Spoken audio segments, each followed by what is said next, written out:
Et salut, c'est Robin pour un tout nouvel épisode du podcast. Si tu cherches des conseils pratiques que tu peux suivre au quotidien, tu es au bon endroit. On parle organisation, motivation, habitude et plein d'autres sujets intéressants. Le mot d'ordre, tu commences à le connaître, tout ça dans la bonne humeur et sans te mettre la pression. Aujourd'hui, le sujet du jour, c'est mes leçons tirées de cette année. Un sujet un peu plus personnel et on va bien pouvoir discuter autour de ces leçons que j'ai tirées de cette année et je pense que ça pourra t'aider par rapport à tes réflexions personnelles et peut-être avoir une nouvelle vision de l'année qui arrive et essayer de changer tout ça. Alors avant de commencer, comme pour chaque épisode, prends-toi un petit truc. Bon, je t'avoue, moi là je tourne avec un verre d'eau parce que je me suis déjà fait un café avant de commencer cet épisode et pour le préparer. Donc je vais pas faire 2 cafés d'affilée. Je préfère un petit peu espacer les cafés. Donc moi ce sera de l'eau, mais tu peux te faire un petit café, un thé, un chocolat chaud, ce que tu veux. Et bien sûr n'hésite pas à faire autre chose pendant ce podcast. Tu peux faire la vaisselle, la cuisine, faire un peu de ménage ou alors faire tout ce que tu veux. Je sais que par exemple moi, lorsque je travaille sur des choses qui sont peu créatives, peu intellectuelles entre guillemets, des choses un peu manuelles, j'aime bien parfois avoir un podcast ou de la musique. Ça peut lier l'utile à l'agréable, donc n'hésite surtout pas. Alors aujourd'hui dans ce podcast, je voulais un petit peu revenir sur mon bilan de l'année et un petit peu mes leçons tirées de cette année. Si tu n'as pas encore regardé ma dernière vidéo, tu pourras retrouver une vidéo complète sur comment faire le bilan de ton année. C'est une vidéo, pas un podcast. Donc si tu m'écoutes en version audio, il faudra aller sur YouTube. Et si tu es sur YouTube, il faudra juste aller voir dans mes dernières vidéos. D'ailleurs, pour toutes les personnes qui veulent faire leur bilan avec cette vidéo, mais aussi directement dans ce podcast, je peux te proposer d'aller télécharger. J'ai fait un template en fait complet. Voilà, c'est 3 feuilles que tu imprimes qui te permettent de faire ce bilan de l'année. Donc voilà, je sais qu'il y a beaucoup de personnes qui ont envie de faire un bilan de l'année. J'ai fait un template, voilà, au moins tu l'imprimes, tu suis le template, tu te prends pas la tête. Et voilà, un petit peu comme dans la philosophie de ce podcast, on se prend pas la tête, bonne humeur, on fait notre bilan et voilà. Donc tu pourras le télécharger, tu auras le lien en description. Si tu as fait ce bilan, voilà, si tu as pris ce bilan et tout, moi je l'ai fait de mon côté et dans ce podcast, j'aimerais revenir sur certaines, leçons, philosophies, réflexions que j'ai eues dans cette année, durant cette année, et que je pense ces réflexions-là m'ont beaucoup aidé. Et surtout, on se rend compte que dans une année de 12 mois, donc 365 jours, c'est très long, il y a beaucoup de choses qu'on peut apprendre. Et moi, c'était vraiment une année, de transition, de questionnement. Par exemple, dans mon guide pour faire son bilan, dans la fin de l'étape numéro 1 sur la rétrospective, je donne quelque chose qui est assez symbolique, qui est de nommer l'année en cours. Et je pense que cette année, c'était l'année du questionnement, l'année de transition, l'année du questionnement. Je dirais que c'est quelque chose entre ces deux-là. Et je me suis posé énormément de questions. Et c'est peut-être la première leçon en fait que je retiendrai de cette année, c'est que se poser des questions, c'est normal. Être perdu aussi, c'est tout à fait normal. Et l'important, c'est d'avancer. Alors, pourquoi est-ce que je me suis fait cette réflexion durant l'année ? C'est parce que si tu me suis depuis quelques temps, peut-être que tu le sais pas exactement, mais si tu me suis depuis longtemps, tu es peut-être au courant. Mais moi, je suis bientôt ingénieur. Dans quelques mois, je serai diplômé en tant qu'ingénieur en télécommunications. Donc voilà, beaucoup de choses. Hein. C'est un domaine très vaste qui me plaît énormément. Mais durant l'année qui vient de se passer, j'ai dû donc faire un stage ingénieur. J'ai dû même en faire plusieurs au cours de mes années d'études. Et ce stage-là, je l'ai fait donc au Luxembourg. Voilà, parce qu'il fallait que je fasse un peu un échange à l'étranger. Le Luxembourg, c'est pas très loin, on va pas se mentir. Mais je voulais rester pas loin de la France, etc. Pour pouvoir toujours continuer ce deuxième métier, entre guillemets, que j'ai, qui est le métier de créateur, podcasteur, etc. Et donc je voulais garder une sorte de zone de confort, on va dire, même si, bien sûr, je devais faire mon stage chaque jour et je traversais la frontière, donc le train, etc. C'était assez lourd. Et pendant ce stage, en fait, je me suis rendu compte de beaucoup de choses sur le métier que j'allais faire en tant qu'ingénieur, si je continue dans cette voie. Donc voilà, le métier plutôt ingénieur, développeur, plutôt ce côté-là, parce que c'est un domaine qui est très vaste, les télécommunications, il y a beaucoup de métiers différents, ce qui est aussi quelque chose qui est assez cool, parce que ça permet d'avoir plusieurs différents métiers dans une vie, dans une carrière. Mais en tout cas, j'ai vu cet aspect développeur. Et même si j'appréciais énormément la mission, l'équipe, l'environnement, l'entreprise, tout ça, qui était vraiment excellente, et j'ai quand même de bons souvenirs de ces 4 mois de stage, je me suis rendu compte de quelque chose qui me manquait en fait à travers ce métier-là de développeur, ingénieur, une sorte de liberté que je n'avais pas et que je pouvais retrouver dans le métier de on va dire l'entrepreneur au sens large, donc créateur par exemple, podcasteur, vidéaste, mais aussi toutes les petites choses que vous ne voyez pas forcément en tant que personne qui me suivent en fait, parce qu'il y a beaucoup de choses derrière le métier de créateur, d'entrepreneur, de vidéaste, etc. Il y a beaucoup de choses, des métiers un peu plus, on va dire, qu'on voit moins, qui sont un peu les métiers invisibles de production, de réflexion, etc. qui sont derrière. Bref, tout ça j'aimais beaucoup. Et dans ce métier-là, malheureusement, je ne retrouvais pas cette liberté, cette envie de me lever chaque matin. Et en fait, c'est vraiment la question que je me suis posée, c'est, ok, dans quelques mois, donc moi c'est dans à peu près 6 à 9 mois à peu près, je sais pas exactement quelle date à laquelle je termine exactement, mais je serai diplômé en tant qu'ingénieur. Du coup, j'aurai fini mes études, 5 ans d'études, une grande école, un bon diplôme. Mais qu'est-ce que je fais après? C'est vraiment les questionnements qui m'ont un petit peu... je dirais pas bouleversé, mais qui m'ont traversé, et je me suis posé beaucoup de questions pendant ce stage. J'en ai fait des contenus, des podcasts, etc. sur le fait que j'étais un petit peu perdu. Et en fait, je me rends compte que c'est normal. C'est normal de se poser plein de questions, après en avoir discuté avec des professionnels de l'orientation, etc. Parce que tous les écoles d'ingénieurs, on a ce qu'on appelle le PPP. Parfois, tu l'as peut-être dans d'autres domaines. C'est donc le projet personnel et professionnel, si je dis pas de bêtises. Et en fait, tu discutes avec un professionnel sur ton avenir, sur la manière dont tu veux te projeter, etc. C'est un peu la conseillère d'orientation en études sup. C'est plus large que ça, mais c'est un petit peu ça. Et après en avoir discuté avec des professionnels, mes parents, ma famille, des amis et même mes collègues pendant ce stage-là, parce que je leur en ai parlé de ces questionnements, etc., je me suis rendu compte que tout le monde était en mode c'est normal de se poser ces questions, t'as encore le temps. Alors je sais que parfois ça fait un peu peur de se dire qu'on a encore le temps, alors que ça fait déjà 10, 15 ans qu'on nous dit que t'as le temps. Parce que quand on est petit, on nous dit qu'est-ce que tu veux faire plus tard? On dit je sais pas trop. Et ils nous disent oh ça va, t'as encore le temps. Au collège, on dit qu'est-ce que tu vas faire au lycée? Et tu dis je sais pas trop. Ils disent t'inquiète, t'as encore quelques années pour choisir. Au lycée, ils vont te dire ok, qu'est-ce que tu veux faire comme étude? Et là, on te dit non mais t'inquiète, t'as encore quelques années pour te décider. Et même quand t'es étudiant, que normalement tu as choisi ta voie, que tu as trouvé ton métier, on te dit non mais t'inquiète, t'auras encore un peu de temps pour choisir ton métier. Et le truc avec tout ça, c'est que c'est rassurant. C'est sûr que c'est rassurant de se dire qu'on a le temps. Mais malheureusement, du coup, parfois, on se décide pas et on se laisse trop de temps pour décider. Mais j'ai décidé, du coup, de me laisser le plus de portes ouvertes. Donc, est-ce que dans 9 mois, je serai ingénieur? Peut-être. Est-ce que je serai créateur? Peut-être. Est-ce que je serai entrepreneur et j'aurai lancé d'autres projets? Peut-être. Est-ce que je serai un peu de tout ça? Peut-être aussi. Et j'ai la chance aujourd'hui d'avoir, on va dire, une éducation et un bon diplôme qui m'aide bien sûr à pouvoir laisser ces portes ouvertes. C'est sûr que je suis dans une situation qui est assez privilégiée. J'ai travaillé pour ça, mais en tout cas, je vais pas dire que que je suis, on va dire, dans une position défavorable. C'est sûr que j'ai une position qui est privilégiée, mais j'essaye de pas me fermer de porte. Et s'il y a des jeunes qui m'écoutent dans ce podcast, des étudiants ou des jeunes même peut-être plus jeunes, ou des parents de jeunes aussi, qui sont des personnes qui sont un peu perdues, qui ne savent pas ce qu'ils peuvent faire de leur vie, etc. Le conseil que moi je donne à ces personnes qui sont perdues et que j'aurais donné à mon moi du passé, et heureusement je l'ai suivi, c'est de se laisser le plus de portes ouvertes. Par exemple, je pense un exemple très rapide, je connais quelqu'un qui a décidé de changer certaines spé. Donc au lycée, le nouveau bac, etc. Peut-être que dans quelques années ce sera plus vrai, mais en tout cas aujourd'hui c'est comme ça.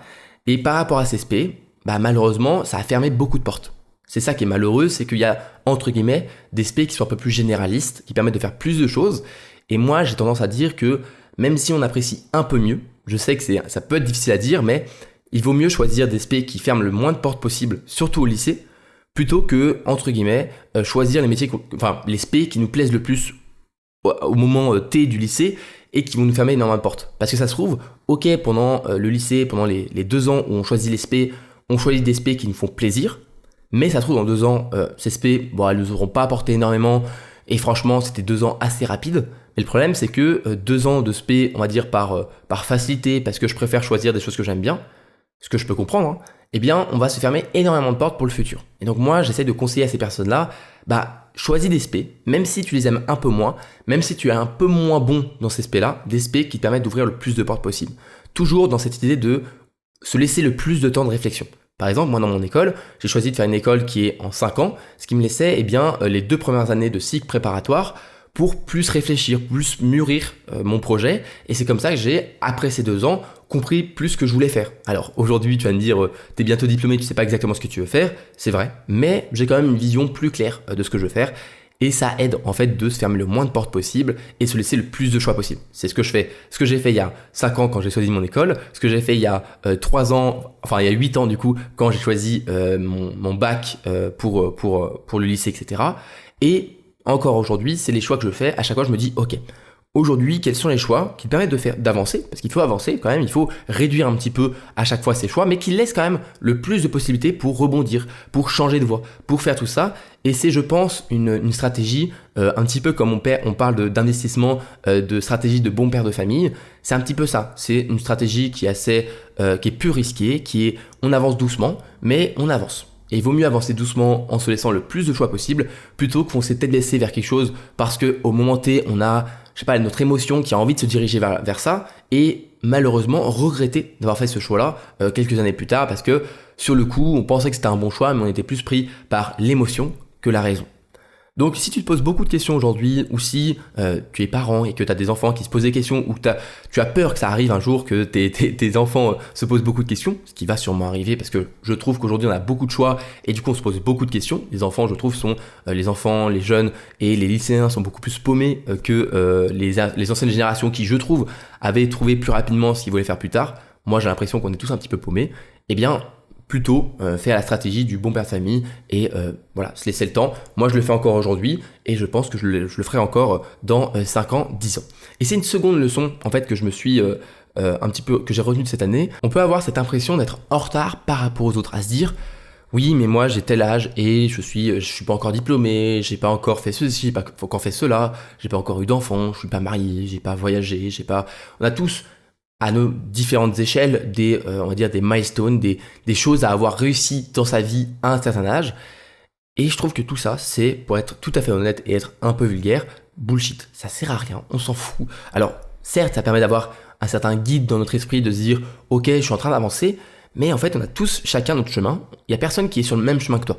En fait, si t'es en retard par rapport à quelqu'un, c'est que tu es sur le même chemin que cette personne-là. Sauf que personne n'est sur le même chemin, on a tous une vie différente, complètement différente. Et quand je dis complètement différente, c'est complètement différente. Tu n'imagines pas le nombre de choix que tu fais chaque jour, et donc sur toute une vie, qui fait que ta vie est complètement différente. Moi je me rappelle, j'ai mon meilleur ami en terminale, lorsqu'on a dû faire nos vœux Parcoursup, et donc choisir nos futures études. Eh bien, ce qu'on parlait, c'était un petit peu les multivers. Je sais pas si tu suis un petit peu les comics et tout cet univers un petit peu Marvel avec les multivers et toutes les différentes possibilités. Eh bien, on parlait un petit peu de ça parce qu'on se disait, t'imagines, il y a un multivers où on a fait la même école, on a fait les mêmes études. Il y a un multivers où t'as choisi complètement autre chose. T'es pas du tout parti en ingénierie, t'es parti en médecine par exemple, et ta vie est complètement différente. T'as pas rencontré les mêmes personnes, t'es pas avec la même personne aujourd'hui qui partage ta vie. Tout ça, c'est se rendre compte de toutes les possibilités qu'il y a dans la vie, dans les choix qu'on fait, dans nos parcours différents. Et moi, je pense que j'ai un petit peu aussi ce trait et que je le tire un petit peu de ma mère. J'aime bien les parcours un peu atypiques et se rendre compte de tout ce qui peut arriver et faire que on rebondit, on change, on se réoriente, on change de métier, etc. Et on a tous des parcours atypiques. Et ces parcours atypiques, et ces parcours, en fait, je dirais que n'importe quel parcours est atypique parce que chacun a son propre parcours, eh bien personne du coup est en retard. Il y en a qui vont trouver leur métier, leur véritable métier, leur vocation à 50 ans. D'autres à 10 ans. Parce qu'ils se rendront compte de quelque chose. Je sais pas, ils vont vouloir devenir pompier. C'est un peu le cliché de dire qu'on va être pompier quand on est petit. Mais il y en a comme ça, ils ont une vocation et ils le suivent. Ils la suivent. Parfois, ça arrive à 10 ans, à 20 ans, à 50 ans. Et est-ce qu'il y a un problème par rapport à ça? Non. Chacun se construit. Chacun avance. Et c'est normal en fait de faire ça. C'est normal de chaque jour se dire qu'on est en retard par rapport aux autres. C'est normal, c'est humain de se dire que oui, j'ai pas fait ça, j'ai pas fait ci, mais il faut essayer de prendre du recul.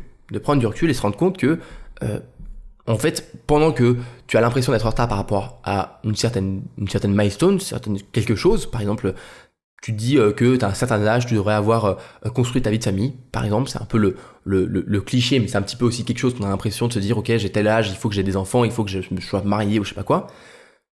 À côté de ça, peut-être que tu as avancé sur plein de choses que la personne à qui tu te compares, eh bien, n'a pas du tout atteint ton niveau. En fait, on est tellement omnibulé et on se concentre uniquement sur une façade vraiment et le 1% de la vie d'une personne qui est au-dessus de nous, entre guillemets, parce que au-dessus, qu'est-ce qu'il y a c'est encore, ça mettre une échelle de valeur sur des milestones, mais ça encore, c'est autre chose. Mais on a quand même cette impression qu'ils sont en avance par rapport à nous. Mais on se rend pas compte des 99% autres où ils sont pareils que nous, ou en retard par rapport à nous, sans vouloir bien sûr faire une compétition entre les personnes, ce que je trouverais puéril. Mais c'est ça se rendre compte, c'est se rendre compte qu'on n'est pas on n'est pas en retard par rapport à nous-mêmes. Tu peux être en retard, entre guillemets, par rapport à toi-même. Peut-être que tu as vraiment une envie de faire des choses, une envie d'atteindre des objectifs, des choses dans ta vie aujourd'hui, et qu'il y a 1 an, il y a 5 ans, c'est des choses que tu t'es mis en place, tu te dis, ok, à cet âge-là, il faut que je sois parvenu à faire quelque chose. Ok, ça, je peux l'accepter. Je peux comprendre que tu aies une envie vraiment profonde, intérieure, pas en te comparant aux autres, d'atteindre des objectifs.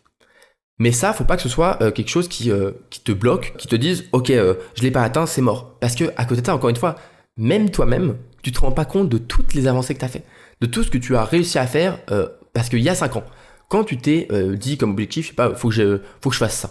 Je sais pas, tu tiens un objectif, faut que j'apprenne une langue. Et au bout de 5 ans, malheureusement, t'as pas appris la langue. Tu l'as, mais pas de fou, t'as pas le niveau que tu espérais avoir. Mais peut-être qu'à côté de ça, tu as rencontré la personne qui partagera ta vie pour toute ta vie. Peut-être que tu as découvert une nouvelle passion pour un nouveau domaine, que tu t'es mis à lire énormément sur ce domaine, et donc que ça a pris ce temps-là que sur ton apprentissage de la langue. On peut pas prédire ce qu'on va faire dans 1 an, dans 5 ans, dans 10 ans. Donc c'est difficile de se mettre des objectifs sur aussi long terme, et surtout, en fait, c'est dommage en fait de se mettre une pression et se culpabiliser de ne pas avoir atteint un objectif sur autant de temps, alors que c'est normal sur une durée aussi longue que l'on ait fait des choix différents. On revient sur les parcours atypiques, etc. Mais c'est normal au bout de 10 ans, d'avoir pas fait les meilleurs choix pour cet objectif-là. Nos émotions changent, nos envies changent, et sur un horizon de temps assez long, on va potentiellement tendre vers cet objectif, mais il ne faut pas se mettre une pression par rapport à ok, j'ai 25 ans, j'ai pas réussi à faire tel objectif, j'ai pas réussi à faire ce que je voulais faire. Peut-être qu'à 20 ans, tu t'es dit qu'à 25, il fallait que tu aies fait un tour du monde. Bon, peut-être qu'à 25 ans, tu as pu voyager, tu as eu la chance de voyager, tu te rends pas compte forcément que t'as pas tout fait, t'as pas fait un tour du monde, mais tu as voyagé. Et au lieu de se mettre une pression en se disant, tout simplement en voyant le verre à moitié vide, en se disant j'ai pas fait le tour du monde, dis-toi waouh, j'ai quand même déjà fait une vingtaine de pays, j'ai vu dans tous les continents. Alors oui, j'ai pas fait un tour du monde comme je l'espérais à 20 ans, mais j'ai déjà découvert plein de choses, et à côté de ça, j'ai fait plein d'autres choses. J'ai pris ces voyages-là pour les faire, au lieu de le faire tout seul un tour du monde, je l'ai fait avec des amis, avec mes proches, avec ma famille. Et voilà, faut se rendre compte des choses.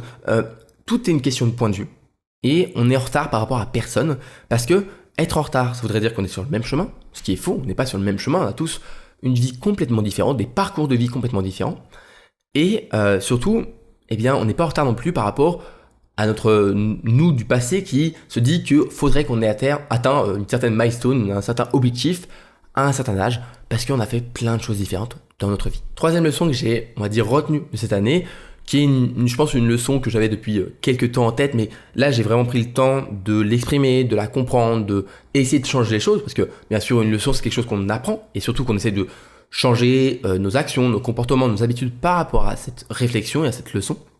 C'est simplement que je prends pas assez de photos.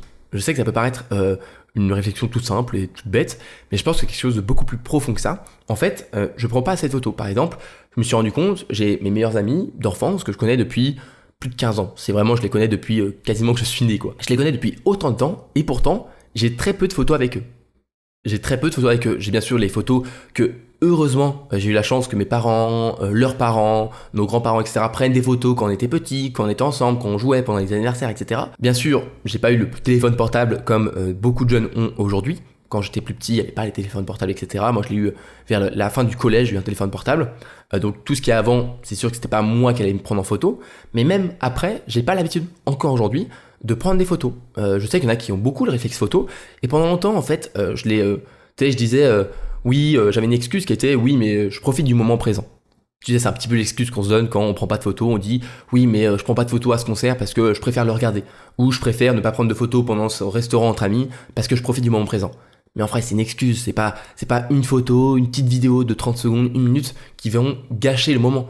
Et c'est juste ça. En fait, c'est pas C'est pas juste prendre des photos pour les partager, etc. Parce que ces photos-là, je les garde pour moi ou pour mes amis. Je les partage même pas, je les poste même pas. Je fais pas des photos Instagram ou des stories, je garde tout ça pour moi. Il y a plein de photos que je pourrais partager en story ou des choses comme ça, mais je les garde pour moi parce que c'est juste, en fait, capturer un moment, un souvenir, c'est le rendre intemporel. Et je sais que je n'aime pas trop le sentiment nostalgique. C'est un sentiment que j'aime pas trop. Je le trouve plutôt triste, plutôt pessimiste, parce que t'as l'impression avec la nostalgie que ce qui était le mieux est déjà passé, et ce qui arrive est moins bien. Et c'est pour ça que j'aime pas trop regarder des photos, etc. Mais je suis quand même content de pouvoir retrouver des photos avec des personnes que j'apprécie, me dire ah oui c'est vrai, on a fait un resto, etc. C'était super cool.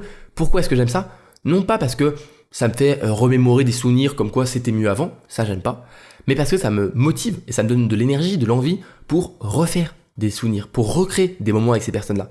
Donc quand je vois que j'ai passé un superbe resto avec mes meilleurs amis, eh bien je leur dis ok les gars, la prochaine fois qu'on se voit, on se refait un resto, on se prend le temps, on discute autour de bons plats, un bon verre, etc. Et en fait, tout ça, c'est quelque chose que je me suis rendu compte cette année, c'est que oui, j'ai pas beaucoup de photos. J'ai pas le réflexe photo. Alors, aujourd'hui, j'essaye de faire mieux. J'essaye de prendre des photos plus souvent. En plus, maintenant, j'ai l'appareil. Bon, j'allais te montrer l'appareil, mais il est en train de me filmer.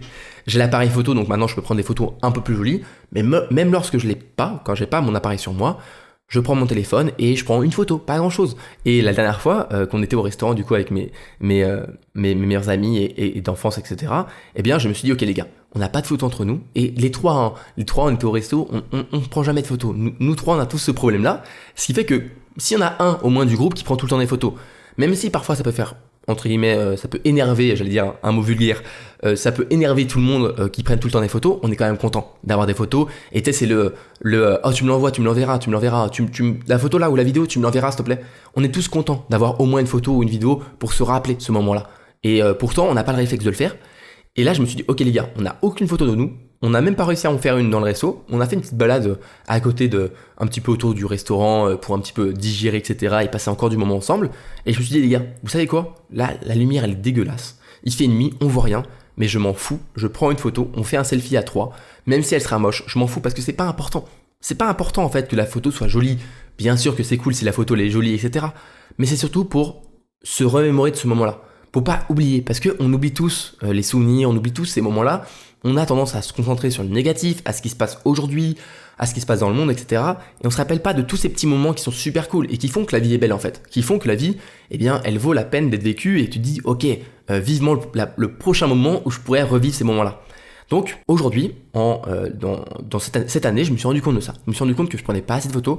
Et j'essaye on va dire, me guérir de cette maladie de pas prendre de photos et en prendre plus souvent, un petit moment. J'arrête de me trouver l'excuse du je profite du moment. Non, je sors mon téléphone, je prends des photos et c'est cool de prendre des petites photos. C'est pas le truc le plus énorme et encore une fois, je suis pas encore le meilleur. Il y a plein de fois où je suis au resto avec des amis et j'y pense pas. Certes, c'est cool parce que ça veut dire que je profite du moment avec mes amis. Mais c'est pas une petite photo, une petite minute qui va changer quelque chose. Et à chaque fois que je prends une photo, tous mes potes sont contents, ils sont en mode ok tu me l'enverras, c'est cool, on a fait une petite photo et je pourrais l'encadrer, en faire une photo, etc. La voir en physique. Donc voilà. Troisième réflexion que je me suis faite cette année. Quatrième réflexion que je me suis faite cette année, et qui est un petit peu en lien avec la première et la deuxième, c'est que ce qui est important dans ta vie, dans ton quotidien, moi je sais que j'aime bien l'expression changer son quotidien pour changer sa vie, parce que les règles, les conseils pour changer de vie, c'est compliqué, on va pas se mentir, changer de vie sur autant d'années c'est compliqué, mais on va changer chaque jour. Déjà on commence par une journée, faisons que chaque journée se passe bien, et ensuite on va enchaîner comme ça. Et bien, à travers cette philosophie, il y a une réflexion que je me suis faite, c'est pour réussir, on va dire, à améliorer son quotidien, puis peut-être sa vie, il y a une seule chose à faire, qui est importante, qui est la plus importante dans tous les domaines de ta vie, que ce soit professionnel, personnel, relationnel, etc., c'est de faire de son mieux chaque jour. Je sais que ça peut être simple, ça peut paraître simple, mais en fait, même si aujourd'hui, quand tu fais ton bilan de l'année, tu te rends compte que t'as pas réussi à tenir toutes tes bonnes résolutions, t'as pas réussi à faire tout ce que tu avais prévu, tous tes objectifs, t'as pas réussi à tous les accomplir. Et moi-même, il y a des objectifs que j'ai pas forcément atteints, mais je les ai atteints à 90%, à 80%. Et en fait, il faut être fier de nous, parce que on a réussi cette année à faire de notre mieux chaque jour. Faire de son mieux, c'est déjà incroyable. On se rend pas compte, mais faire de son mieux, on va se dire que c'est pas grand chose, que c'est le minimum syndical, mais non, faire de son mieux, c'est déjà énorme. Et si tu fais de ton mieux chaque jour, à la fin, tu auras fait quelque chose de bien. Tu auras fait quelque chose de peut-être même au-dessus de ce que tu pensais, parce que souvent, on ne se rend pas compte de ce qu'on peut faire chaque jour. Et chaque jour, si on fait de son mieux chaque jour, si on réussit à atteindre notre niveau, on va dire, au mieux chaque jour, eh bien, à la fin de l'année, on a fait plein de choses. On a fait plein de choses parce que souvent, on arrive à avancer, on a de l'énergie, on a de la motivation, on a de la discipline, du travail, etc. On apporte de la valeur. Mais il faut le faire tous les jours. Tous les jours, et souvent, en fait, c'est surtout les mauvais jours qui font qu'on a l'impression de rien faire. Mais si chaque jour tu fais de ton mieux, même les mauvais jours, tu fais quand même de ton mieux, eh bien, à la fin, sur l'année, tu as fait énormément. En fait, être persévérant et chaque jour faire de son mieux, c'est bien mieux que faire certains jours énormes, donc très intenses, et d'autres jours zéro. Ça, faire des choses qui sont vraiment intenses et zéro, c'est la meilleure façon de soit abandonner complètement. Exemple classique, c'est le lundi matin, tu fais 10 km de running, et après toute la semaine, tu fais plus rien. Non, vaut mieux faire 1 ou 2 km chaque jour. Et tu auras vraiment de meilleurs résultats. Parce que c'est pas en faisant quelque chose de très intense que tu as un meilleur résultat, c'est souvent la meilleure façon, par exemple, au sport, de se blesser, et donc vraiment après ne plus pouvoir faire. Mais il faut plutôt être persévérant et vraiment tenir sur la durée. C'est ce qui est le plus important. En fait, l'idée, c'est de prendre du recul et se dire qu'on plante des graines. Par exemple, imaginons aujourd'hui, tu veux te lancer en tant que créateur. Eh bien, tes premières vidéos, elles font pas de vues. Tes premières vidéos, tes premiers articles, tes premières newsletters, tout ça, personne ne va trop les écouter, les trop regarder. Mais si chaque jour, tu plantes une graine, tu fais une vidéo, tu en fais une deuxième, une troisième, une quatrième, une cinquième, et que à chaque fois tu réitères, tu réfléchis, tu nourris ces graines-là, tu fais que les nouvelles graines seront encore meilleures que les précédentes, je peux pas te garantir à 100%, mais à 90, 95% que ton travail un jour portera ses fruits. Et c'est la même chose pour plein de choses. Si tu prends le domaine de l'éducation, des études, si tu chaque jour révises un petit peu, à la fin, ton diplôme, tu l'auras. Si dans ton monde professionnel, dans ton travail, chaque jour, tu essaies de faire un peu mieux, être meilleur dans ton travail, dans ton domaine, dans ta relation avec les autres, si tu plantes un petit peu chaque jour une graine, à la fin, tu as des fruits qui finissent par simplement apparaître. Et ça, c'est quelque chose qui est un petit peu une philosophie toute simple, mais c'est chaque jour faire de son mieux. Chaque jour avancer un petit peu, pas après pas, et se rendre compte de l'effet cumulé, de la puissance de cet effet-là. On parle souvent d'effet cumulé dans l'investissement, mais c'est ça dans tous les autres domaines de ta vie. Tu investis un petit peu de toi, tu plantes une graine et tu te dis, ok, dans 1 an, dans 2 ans, dans 3 ans, dans 10 ans, je comprendrai l'impact qu'elle a eu cette graine. Et ça, j'en parle, le truc le plus classique, c'est en fait nos cours qu'on a eu au collège, au lycée et en études sup, c'est des graines. C'est des petites graines qu'on nous plante dans le cerveau, qu'on réfléchit, on les améliore, des connaissances, des petites choses comme ça. Et en fait, au début, tu te dis, ça sert à quoi d'apprendre les nombres négatifs en maths ou les équations? Les nombres négatifs, on va dire que c'est un peu plus utile. Mais les équations, ou même Pythagore, tu sais, on dit, oui, Pythagore, ça sert à rien, ou je sais pas quoi. Tu te dis, ça sert à rien. Et au fur et à mesure, c'est une graine qui est dans ton cerveau, une connaissance. Et un beau jour, tu te rends compte que cette graine, elle a germé, elle a donné une superbe fleur. Et cette fleur, c'est l'utilité de ce théorème. Par exemple, moi j'ai été surpris, mais agréablement surpris, quand je suis arrivé, je crois que c'était en 2e année de prépa, où on avait des maths très théoriques, des espaces, je crois que c'était l'espace euclidien, etc. Et que je me suis rendu compte qu'on pouvait, avec le théorème de Pythagore, qui n'a pas forcément quelque chose à voir, on pouvait prouver que des espaces étaient perpendiculaires entre eux, alors que c'est des choses complètement théoriques. Et je me suis dit, waouh, le théorème de Pythagore que j'ai appris en 6e, 5e, je sais pas exactement quand est-ce qu'on l'apprend, eh bien, quasiment 10 ans après, ça se révèle être quelque chose qui est utile. Et c'est comme ça dans plein de domaines. Il y a plein de choses, tu te rends compte, ah oui, ok, c'est pour ça que je l'ai appris.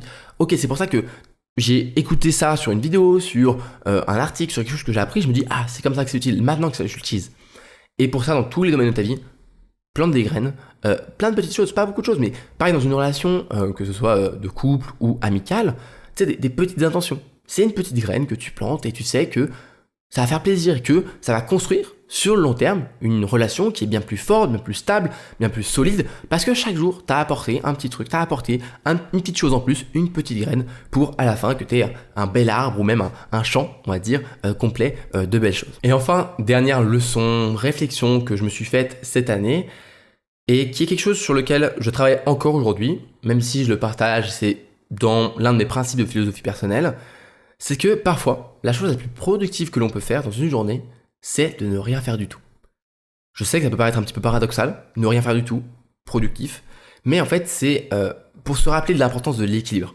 l'équilibre dans notre boulot, dans nos cours, dans nos missions, dans tout ce qu'on peut faire, c'est que il y a des fois où le matin, tu travailles comme un acharné, l'après-midi, tu avais prévu quelque chose, et en fait, tu te rends compte que tu as moins d'énergie. Tu n'as pas la motivation. Alors, tu pourras réussir à te motiver, tu pourras réussir à te discipliner pour être sûr de faire ce que tu as à faire, mais la meilleure chose, la meilleure décision à prendre, parfois, c'est juste de ne rien faire du tout, de te reposer, de jouer aux jeux vidéo, de regarder une bonne série, un bon film, de faire une sieste, etc. Et ça, c'est quelque chose sur lequel je travaille encore aujourd'hui parce que lorsqu'on est indépendant, qu'on travaille de chez nous, on est un peu notre propre patron et donc on décide lorsque l'on veut travailler ou lorsqu'on ne veut pas travailler. Et moi, ça m'arrange parce que je suis quelqu'un d'organisé, j'aime bien pouvoir gérer comme je veux mon temps, mais ça peut être aussi bien quelque chose qui peut malheureusement nous pousser à trop travailler ou à pas assez travailler. Il y a un équilibre à avoir et il y a des fois où il faut se dire stop, je déconnecte, j'arrête et ça fait du bien en fait. Il y a quelques jours, pour les fêtes de fin d'année, j'ai pris le temps de déconnecter complètement pendant 2-3 jours. J'avais pas prévu de story, j'avais pas prévu de contenu et je me suis dit de toute façon, tout le monde est la tête dans les fêtes, dans Noël, etc. Autant ne rien faire et juste prendre le temps pour moi.